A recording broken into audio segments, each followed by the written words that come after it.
Fala moçada, tudo bem com vocês? Aqui é o professor Igor, da Cotagel. Sou um dos professores lá que trabalham com conteúdos do segundo ano. E hoje eu quero trabalhar um pouco, iniciar um pouco da nossa conversa sobre a globalização, né? Perceba que esse é um conceito difícil, esse não é um conceito fácil da gente trabalhar, porque ele é multifacetado, né? Ele é político, ele é econômico, ele é cultural, então e ele afeta diretamente as nossas vidas, né. Por isso que a gente, estuda e é importante estudar e entender algumas das principais características, porque tem a ver com a minha e a sua vida, tem a ver com os impactos de tudo que, né, desses macroprocessos que atingem as nossas microrrelações, né. Eh nós vamos conversar um pouco mais sobre um uma gênese mais contemporânea. A gente pode falar assim: "Por que uma gênese mais contemporânea?" Porque, a gente poderia falar que globalização começou lá nas grandes navegações, né, na colonização das Américas, enfim. Porque naquele momento um processo de mundialização se inicia. Claro que, né, mais como redes comerciais, mas ali, por exemplo, processos migratórios também já começam. A partir do estabelecimento do capitalismo mesmo, como o nosso modo de produção principal ali em meados do século XVIII, ah, o capitalismo ele já nasce, né, transnacionalizado, com redes que já existiam, redes comerciais, né. Então, principalmente na nossa moderna sociedade capitalista, ela tem esse impulso, né. O capitalismo ele é, como é que eu posso usar a palavra melhor? Ele é característico dele esse avançar, esse conquistar novos espaços, conquistar novos mundos, conquistar novos mercados, né. Por isso que a gente fala de globalização. Mas eu quero estabelecer a nossa conversa, deixa eu colocar um slide aqui, para a gente poder só ter um roteirozinho aqui.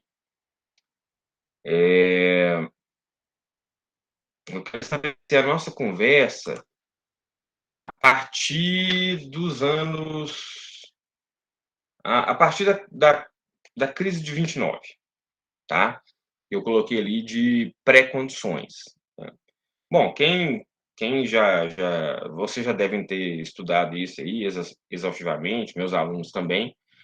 Eu falo que a crise de 29, ela foi uma crise marcante, paradigmática, porque existe um mundo antes, da crise da grande depressão dos anos 30, existe um outro mundo a partir dela, né. Que as respostas políticas, econômicas e culturais modificaram o mundo completamente, né.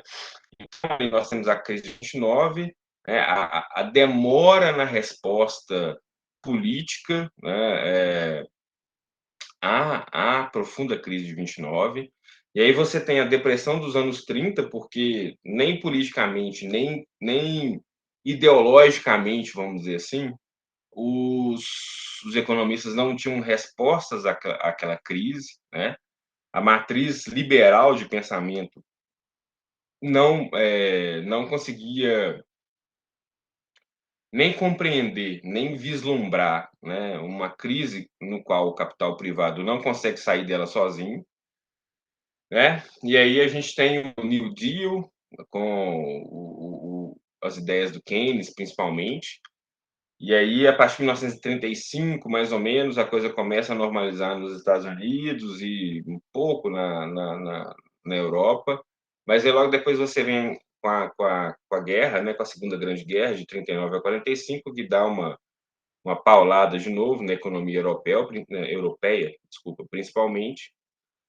Mas, a partir do fim da Segunda Guerra, toda a reconstrução do pós-guerra e toda a, vamos dizer assim, a doutrina econômica e política dominante, né, é o que eu chamei aí do keynesianismo fordismo, todo o arranjo político e econômico do capitalismo pós-guerra é aquele que se baseia na intervenção do Estado como um agente regulador, planejador das atividades econômicas, né? Porque qual foi a grande lição da crise de 29? Em determinados momentos de crise, de superacumulação, né, o capitalismo, o capital privado sozinho não consegue sair das suas contradições. E aí você precisa de um outro agente político, que depois se transforma num agente econômico, que é o Estado, né? O Estado social, o Estado político, né? O Estado-nação, como esse grande investidor, esse grande regulador, etc. E aí, tanto os Estados Unidos, quanto a Europa, quanto outros lugares do mundo, como o Japão, eles, a partir da reconstrução do pós-guerra, eles experimentam um grande ciclo de crescimento econômico, né? Por uma série de questões que a gente já, né, meus alunos já conversaram, mas assim, tem a ver com tem a ver com o Estado mesmo, entrando, construindo infraestruturas físicas e sociais, criando serviços públicos que antes não existiam, né? Fazendo um verdadeiro acordo com a classe trabalhadora, então, assim, dando estabilidade à classe trabalhadora, melhores salários, melhores condições de trabalho, escola pública, na época, né? Saúde pública, seguridade social, né? O Estado construindo grandes infraestruturas, portos, aeroportos, estradas, etc., né? Que serviam a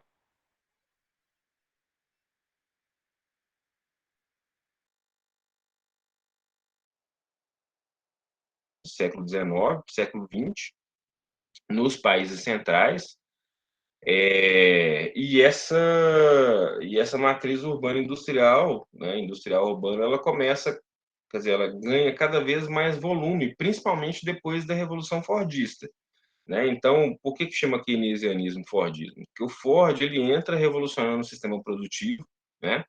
Com a linha de montagem, com a aplicação das ideias do Taylor, né? De produção e desenvolvimento, né, da administração científica, etc. E aí você tem um ganho de escala sem precedentes na história do capitalismo de produção consequentemente, de consumo em massa, porque o Ford também, para quem estudou comigo, sabe que o Ford ele foi um grande incentivador daquilo que hoje a gente pode chamar de classe média. Por quê? Porque o Ford dizia que o trabalhador tinha que ganhar mais e trabalhar menos, para justamente ele ter condição de consumir. Né? Se a produção né? Se a economia girava em torno de uma produção industrial, de uma vida urbana que surgia dali, né?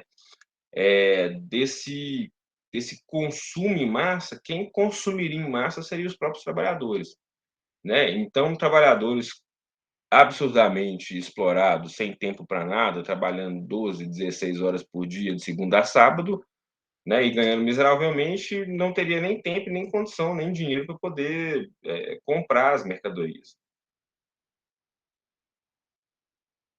Então, aquilo que ficou conhecido como os 30 anos gloriosos do crescimento do pós-guerra até ali meados dos anos 70, ele acabou gerando isso nos países centrais, tá, gente? O Brasil, por exemplo, país como o Brasil, em 1930 a gente era uma roça ainda, né? E aí a gente tem uma grande roça, né? Uma grande fazenda, né? 70% da nossa economia era baseada na produção e exportação de café. E aí você tem um novo arranjo que coloca o Vargas no poder e ele começa um processo de industrialização ali. Então, assim, claro, a gente está 60 anos, 70 anos atrasado que os países centrais já estavam no capitalismo industrial. Isso é só para pontuar. Então, o que acontece, na verdade, é que esse grande desenvolvimento econômico dos países centrais acaba dando um transbordamento das suas economias, né? Porque você tem um estabelecimento de um intenso e extenso comércio entre Estados Unidos e Europa, e depois com o Japãozinho, e 70% do comércio mundial ali, só que as condições de produção, elas, de acumulação de capital, necessidade de reinvestimento do capital produzido, né, eh, isso causa um transbordamento mesmo, tá, um transbordamento e a necessidade de conquistar novos mercados, né. E essa necessidade de conquistar, novos mercados, porque justamente isso, né, você tem uma chega um momento lá nos países centrais que, ah, você tem limites, né, limites de produção e venda de produto, né. Então você precisa de conquistar novos mercados. Então veja bem, o marco, né, o que a gente está trabalhando aqui é com o conceito de globalização que se inicia pós anos 30, principalmente na recuperação keynesiano-fordista, no arranjo político, do pós-guerra, que dá esse grande crescimento econômico nos países centrais, né, nos Estados Unidos, Europa, Japão e etc. Eh, Soma-se a isso os grandes arranjos internacionais, né, que davam uma estabilidade no comércio, na dinâmica econômica mundial, né. Então a gente pode falar da OMC, que é a Organização Mundial do Comércio, o próprio Banco Mundial, o Fundo Monetário Internacional, que é o FMI, que são ainda grandes agentes, supranacionais, que dão uma certa estabilidade para a dinâmica econômica mundial. Aí você pode falar assim: "Professor, mas, eh, esses organismos internacionais, eles são, pau-mandados dos países, né, Estados Unidos, Europa?" Sim, são, de fato, são dominados por eles, né. O Brasil até já conseguiu algumas vitórias na OMC, algumas vitórias importantes, significativas, tal. Mas, de modo geral, esses grandes organismos internacionais, eles são comandados pelos países mais desenvolvidos, mais ricos. Mas isso não significa que, esses arranjos não funcionem minimamente, ok? Eu quero que vocês pensem assim comigo, né, eles funcionam minimamente, eles conseguem dar uma estabilidade nas trocas econômicas internacionais. Então, eles também foram e continuam sendo arranjos muito importantes, né, bastante importantes para que essa para que essa globalização, né, que a gente está tratando aqui mais primeiro nesse primeiro momento como um conceito político e econômico, se estabeleça. Eu poderia até colocar a ONU ali também, né, a Organização das Nações Unidas, que dá uma certa estabilidade também às relações entre países, né, porque você tem que pensar, né, você tem que pensar assim: "Ah, mas não funciona direito para nós". Não funciona direito, mas funciona também minimamente, né. Você tem que pensar que o pós-guerra, né, depois que a galera descobre os horrores do nazismo, do fascismo, depois que descobre os campos de concentração, depois que eles percebem que o mundo poderia ter acabado naquele momento, surgem iniciativas, né, supranacionais de arranjos políticos mesmo, diplomáticos, de trazer uma certa estabilidade, né, eh, que está lá, que redundou inclusive na criação da ONU, né. Eh, então, assim, é claro que esses organismos são controlados pelos países centrais, né, eles poderiam fazer muito mais do que eles fazem, sim, mas o pouco que eles fazem já dá uma estabilidade, né. Então você precisa para você crescer e integrar o mundo, porque a globalização tem a ver com isso, né, politicamente e economicamente, uma certa integração do mundo, relações diplomáticas, relações econômicas, né, elas precisam de uma certa estabilidade, porque se fosse, o pau quebrando a todo momento, guerra entre todo mundo e aquela confusão toda então a gente não conseguiria, eh, fazer essa relativa integração que existe, a gente vai conversar sobre isso mais para frente, né, o porquê da relativa, entre os países, tá. Então, a gente não pode esquecer da crítica, da condição crítica, mas a gente também não pode jogar o bebê com a água suja, né. Não é que é tudo ruim, né, as coisas funcionam minimamente, tá. Então, esse foi o grande arranjo político, né, vamos dizer assim. A matriz keynesiano-fordista, né, o famoso New Deal lá do Roosevelt, que deu crescimento econômico e estabilidade econômica nos países centrais, principalmente, e influenciaram países como o Brasil, a gente vai ver daqui a pouquinho, rapidinho. Esses próprios arranjos internacionais, como a OMC, Banco Mundial, FMI e por que não a ONU, né, poderia ter colocado ali, para dar também uma certa estabilidade internacional, para que esse processo de integração, né, entre os países, primeiramente e principalmente economicamente, mas também, de certa forma, politicamente, se desse ali no pós-guerra. E aí a gente pode pensar em processos de globalização. Mas, de qualquer forma, vamos dizer assim, o primeiro grande processo mesmo, né, dá na globalização é o que a gente está chamando ali da mundialização do capital, né.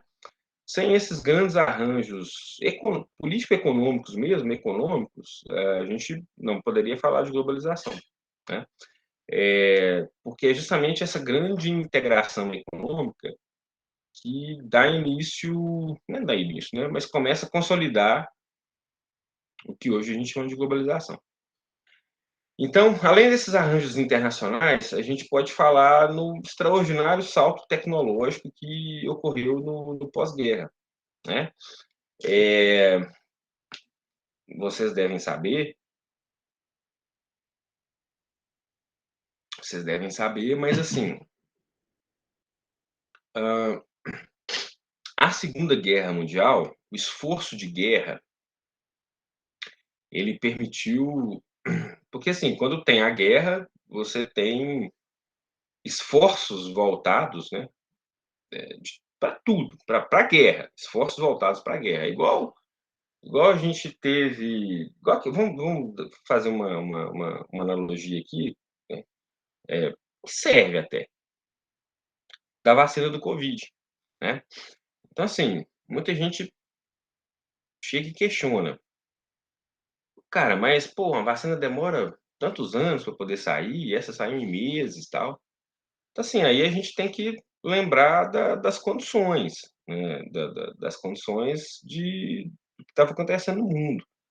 Uma pandemia, né, perigosíssima, mortal, que colocou o mundo todo em joelhos, vamos dizer assim, perante ela, mas assim, um verdadeiro esforço de guerra também, né. Você teve uma articulação quase que inédita em termos, né, de saúde, assim, cara, com organismos estatais, organizações privadas, laboratórios públicos e privados, cientistas do mundo inteiro, cientistas que pararam o que estavam fazendo, né, para poder auxiliar nas pesquisas. Então, a integração entre as universidades, os laboratórios privados, os laboratórios públicos, gente do mundo inteiro, né. Hoje está muito mais fácil, porque os caras fazem uma pesquisa, publicam um paper, né, um artigo com os resultados, né, nas plataformas que são acessadas instantaneamente no mundo inteiro pelos cientistas. Os cientistas podem ler os trabalhos, replicar aqueles dados, né, testar aqueles dados. Então, assim, de uma forma 24 horas por dia, né, 24 horas por dia. É noite lá na Ásia, é dia aqui, é noite aqui, é dia lá na Ásia. Então, assim, os caras trabalhando incessantemente, né, e, né,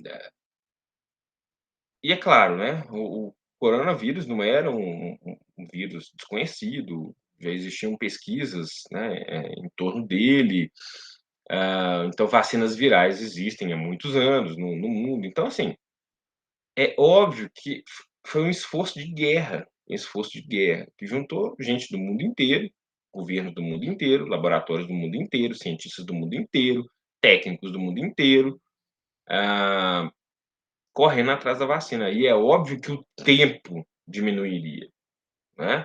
É óbvio que o avanço seria muito mais significativo do que fazer igual as coisas acontecem, assim, contra a vacina da gripe. "Ah, beleza, velho, vamos lá, vamos testar, vamos", mas assim, com uma temporalidade que não é tão mortal igual era, né, a covid, né.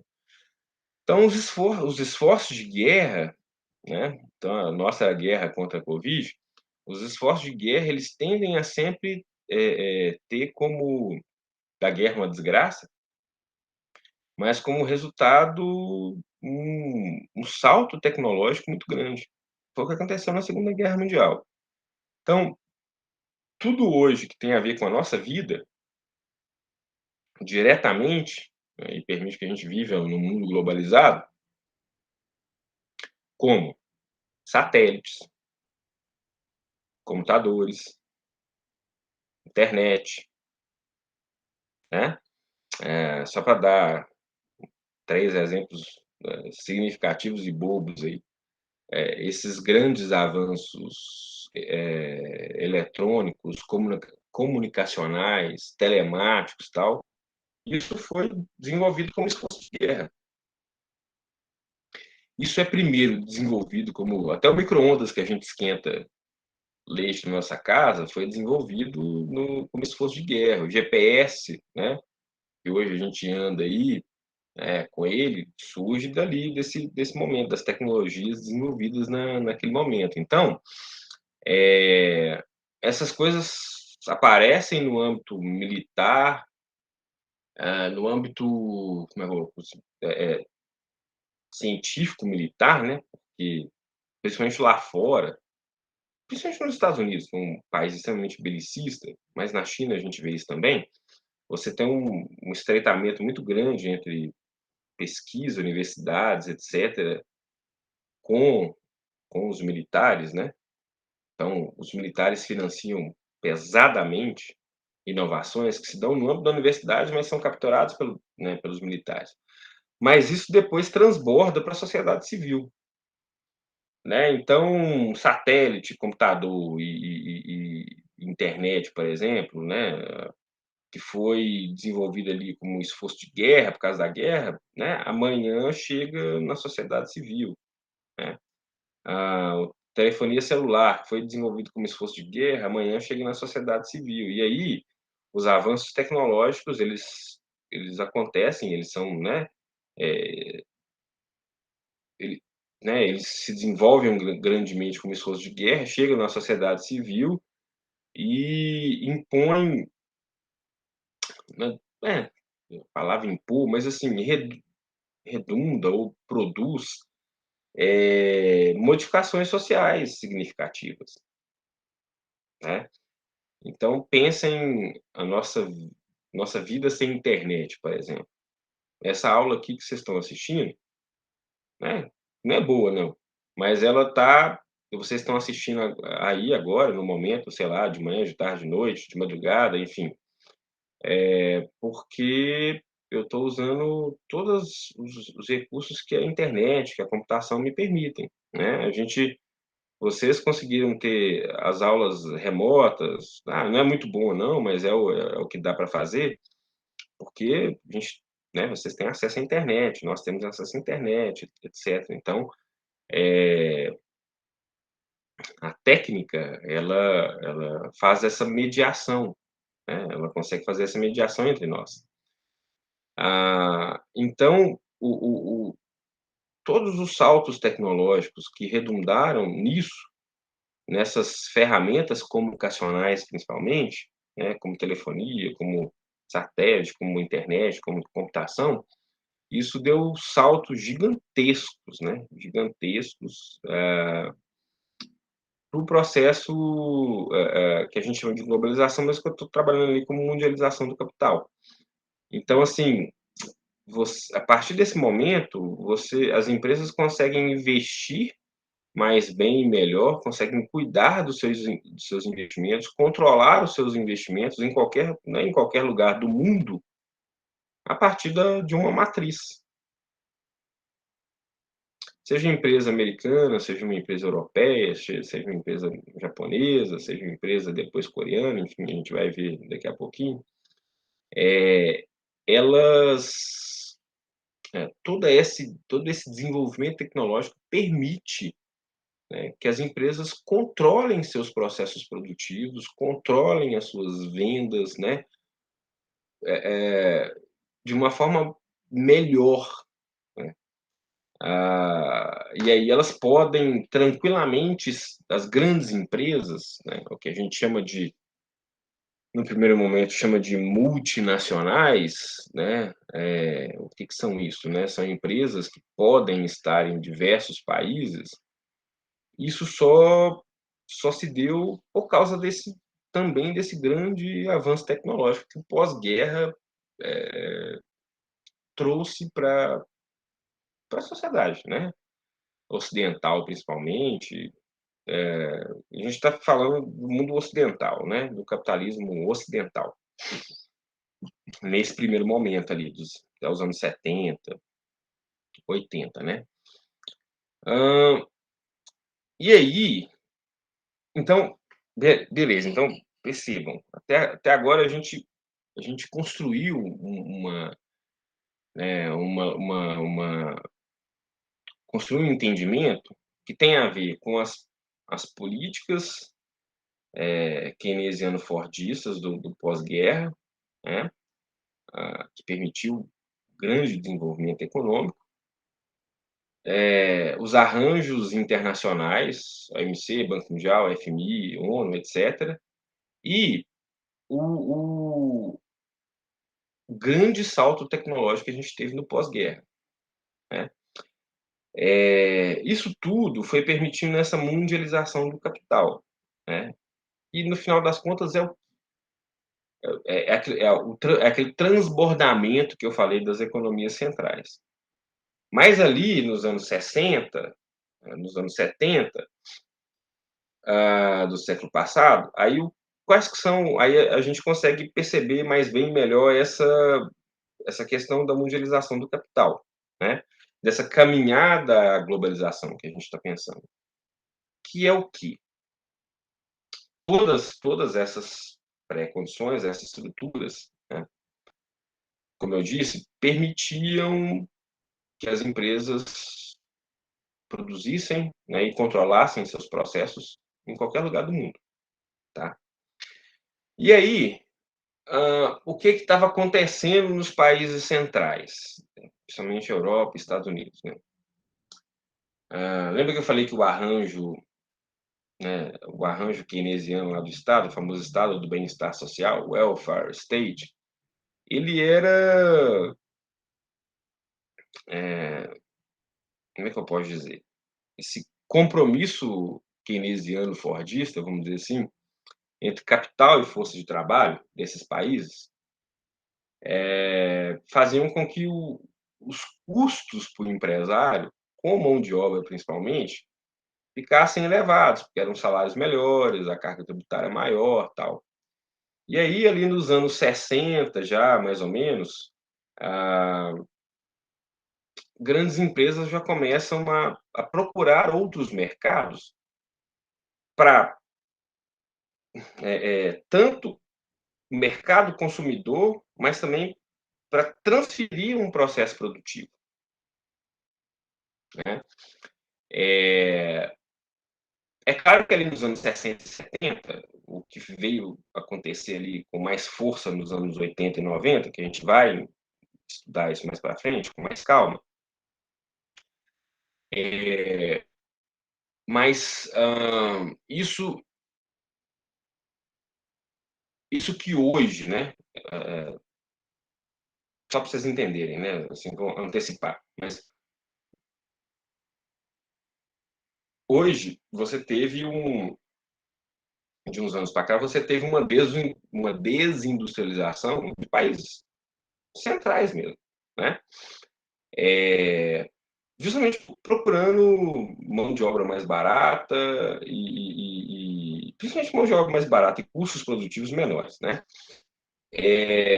Nesse primeiro momento dos anos 60, não é nem tanto isso, é um pouco disso, mas nem tanto isso.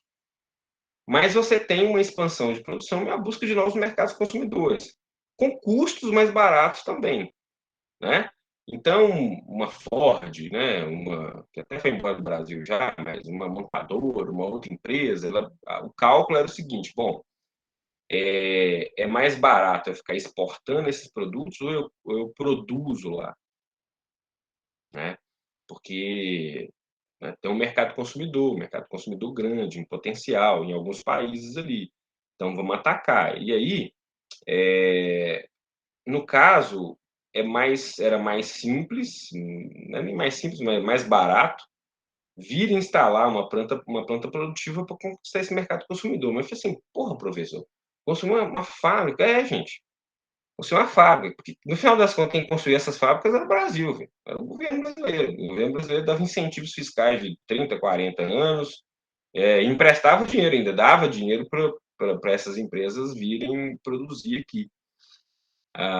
Então, veja bem, e aqui é importante a gente pensar nisso, que eu até escrevi ali, ó, arranjos políticos e econômicos em alguns países periféricos, né, que eu chamei de industrialização tardia.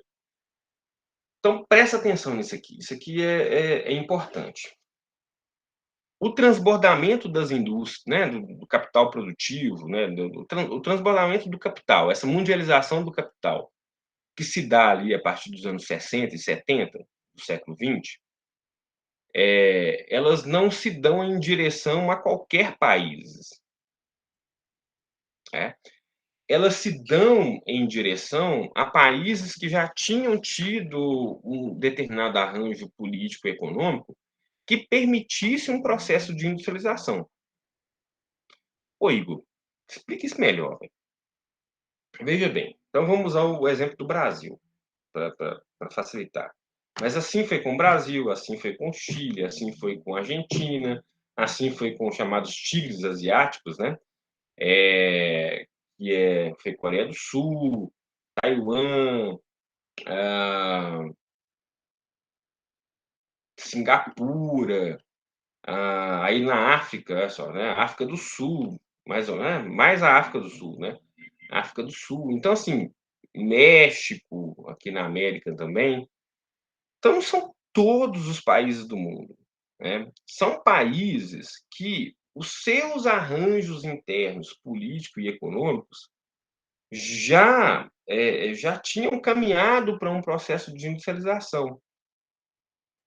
É uma industrialização tardia comparado aos países centrais, sim. Por isso que nós somos atrasados tecnologicamente até hoje, somos dependentes e seremos dependentes, porque esse gap, essa distância jamais vai ser superada. Só se os países centrais pararem de desenvolver tecnologia, né? Ah, então, a gente vai estar sempre dois passos atrás dessa galera. A não ser que eles entrem em guerra lá, se destrui, não aconteça nada com a gente, e aí a gente vira vanguarda né, do desenvolvimento tecnológico mundial, o que provavelmente não vai acontecer, né? Até espero que não, porque senão seria a destruição do mundo. Como diria o Einstein, os caras perguntaram para ele: o Einstein, como é que vai ser a Terceira Guerra Mundial, né? Só, a Terceira Guerra Mundial, não sei muito bem, não, mas a quarta vai ser com paus e pedras, né? O Einstein estava falando, né? de um potencial bélico do mundo que destruiria o mundo, né? Então, veja bem, mas eu estou falando daqui, desses arranjos internos. Então, eu coloquei ali, ó, Brasil, era Vargas, JK e governo militar. Vamos pensar.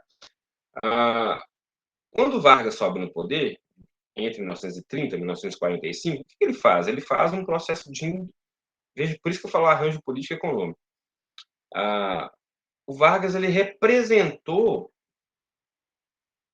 a chegada do poder, vamos dizer assim, de uma burguesia mais urbano-industrial. Né?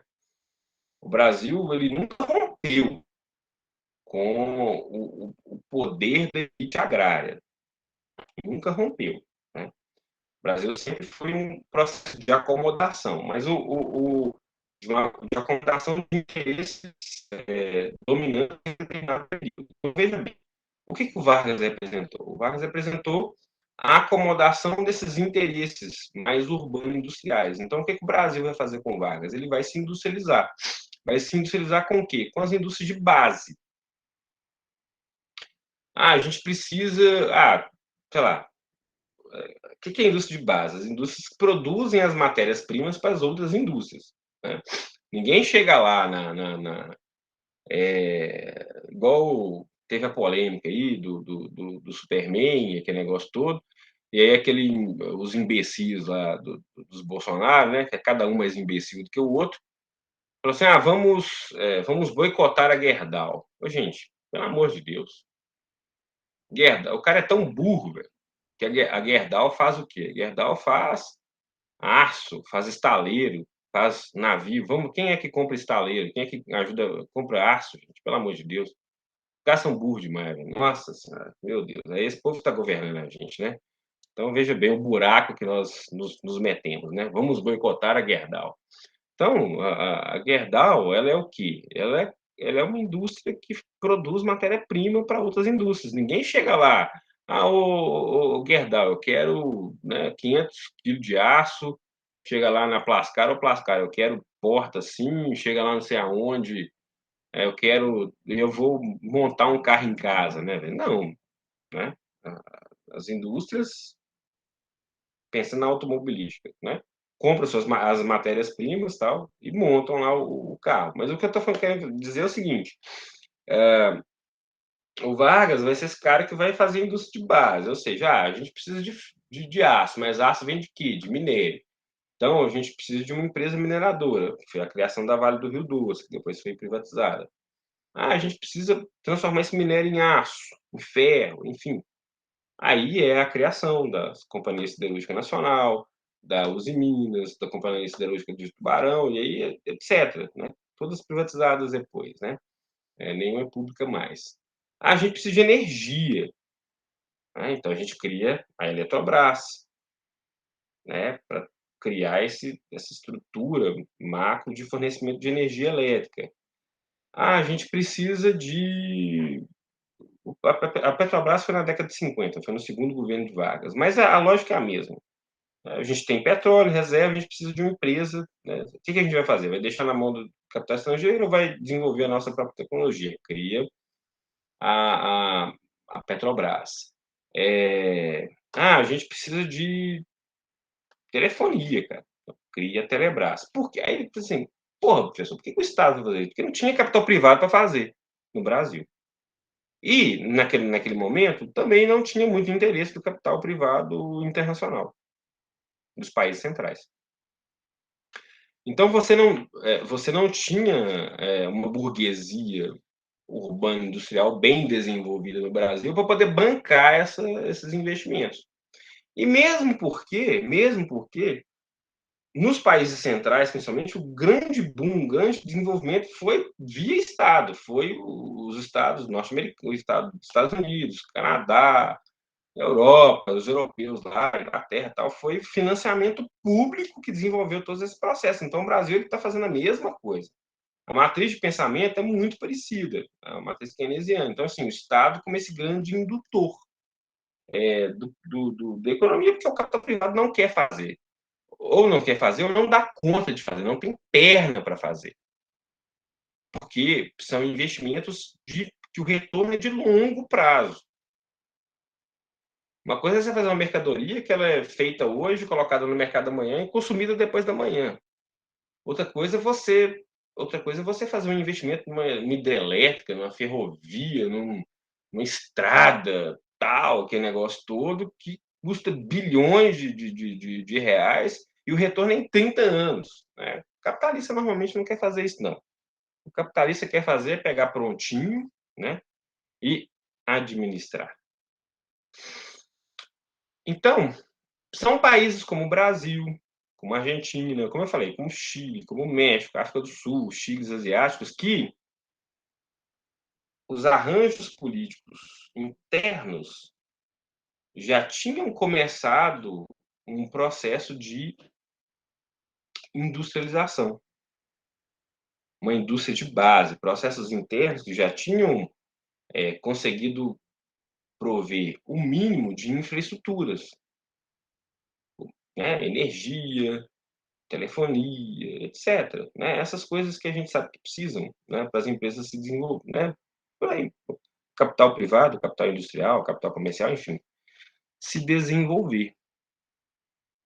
Então, o Brasil ali na era JK, na década de 50, vai conseguir atrair esses investimentos estrangeiros, esse transbordamento das economias centrais, né, das grandes empresas, de grandes empresas que vão se tornando multinacionais, em busca de novos mercados, né, novos mercados consumidores, novos polos de produção, né, com a mão de obra mais barata, enfim, com incentivos fiscais, tal. Então, a partir dos anos 50, essas grandes empresas internacionais começam a se aportar num país como o Brasil, né. E a partir disso, a gente consegue ter um processo de industrialização via, eh, via capital estrangeiro, agora nesse segundo momento. O primeiro momento é um capital nacional, né, estatal. No segundo momento já é um capital privado, um capital estrangeiro, de empresas que vêm se aportar aqui. Por quê? Porque aquilo que a gente já conversou, né? Você tem um transbordamento da economia desses países, você tem uma relativa estabilidade com os acordos internacionais, como o OMC, FMI, Banco Mundial, ONU, etc. Então você tem o interesse das empresas estrangeiras, desses países, de buscar novos mercados, né, com condições de produção mais baratas, com menos impostos, menos custos trabalhistas, vamos dizer assim, e, e ao mesmo tempo você tem essas condições internas de países muito específicos. Não são todos os países do mundo, pelo contrário, a minoria da minoria. Pensa, são 170 e tantos países do mundo, sei lá, 160 e tantos países. A gente fala de G20, dos 20 países mais desenvolvidos do mundo, mais ricos, enfim, tal. Nesse G20, né, você tem o clube dos 7 ali, que são os mais ricos, que, cara, um país igual o Brasil faz nem cosquinha, não é a Alemanha da vida, nos Estados da vida, no Canadá da vida, numa Inglaterra da vida, hoje numa China da vida, enfim, né. E aí eu coloquei ali os tigres asiáticos e a China,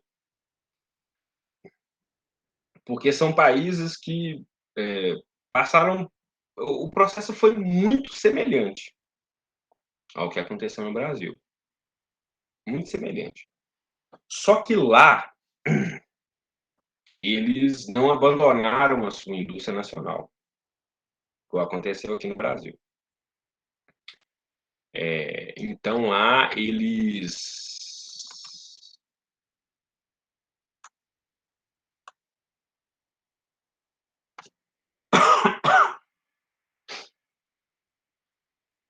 então lá eles procuraram investir tecnologias próprias, resguardar as suas indústrias nacionais, desenvolver as suas indústrias nacionais com uma forte presença estatal. Isso que é uma coisa, assim, das contradições do Brasil, é isso. O Estado brasileiro, ele é um Estado que ele é um grande arranjo político e econômico que até hoje ele foi montado para reproduzir determinados interesses de classe. Porque convenhamos, gente, a burguesia brasileira é uma burguesia tosca, canalha, atrasada, né? A grande burguesia brasileira. O Brasil nunca teve uma burguesia com um projeto nacional, né? E como a burguesia que ocupa o poder de Estado, o poder de Estado ele foi sempre usado de uma forma muito patrimonialista, né? Muito de interesses de classe, de manutenção de interesses de classe, né? Então, a despeito do Brasil ser um país que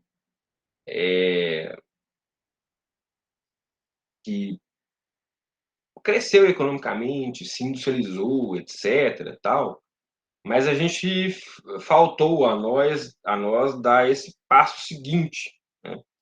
Foi o passo dado pela Coreia do Sul, né? Pelo Japão, de certa forma, e principalmente hoje pela China, né? Então, aí a gente ficou para trás também, né? Então a gente está duplamente para trás. A gente está para trás dos grandes países do capitalismo avançado e estamos para trás desses novos países, né? Esses emergentes que eram como o Brasil e que infelizmente deixou a gente para trás. A China é um caso à parte, porque a China é uma mega potência já. E aí é um modelo muito específico, né? E não dá nem. A gente precisa de conversar com calma, que não é o nosso assunto aqui. Mas o que eu quero, o mais importante aqui, para a gente poder finalizar esse primeiro arco sobre a globalização, é o seguinte: que a primeira coisa, o capitalismo ele tem esse impulso globalizante, né? Ele tem esse impulso de mundialização, ele tem esse impulso de internacionalização, porque o capitalismo é sempre o crescimento. Crescimento é crescer produção e crescer consumo. E para isso você precisa de crescer mercados, adicionar novos mercados constantemente, tá? E aí, né, essa é a natureza, né? Não gosto de falar esse conceito de natureza, parece que o capitalismo ele é natural, né? Não, ele é uma criação social, né? Ele é um arranjo social, né? Arranjo social, político e econômico, é uma formação social, é um modo de produção criado por nós mesmos, né? Não tem nada de divino e nem de natural, né? É social. Mas a natureza do capitalismo é ser sempre expansível, tá? E aí todo o arranjo político do pós-guerra, keynesiano fordista, né, que permitiu o grande desenvolvimento econômico dos países centrais depois da Segunda Guerra Mundial, mais os arranjos internacionais, OMC, isso tudo que a gente já conversou, permitiu que o capitalismo se transbordasse para outros lugares, né? Permitiu que o, né, o urbano industrial transbordasse para outros lugares. E aí, por isso que chama mundialização. Por isso que o primeiro conceito que eu estou trabalhando com vocês é de mundialização, né?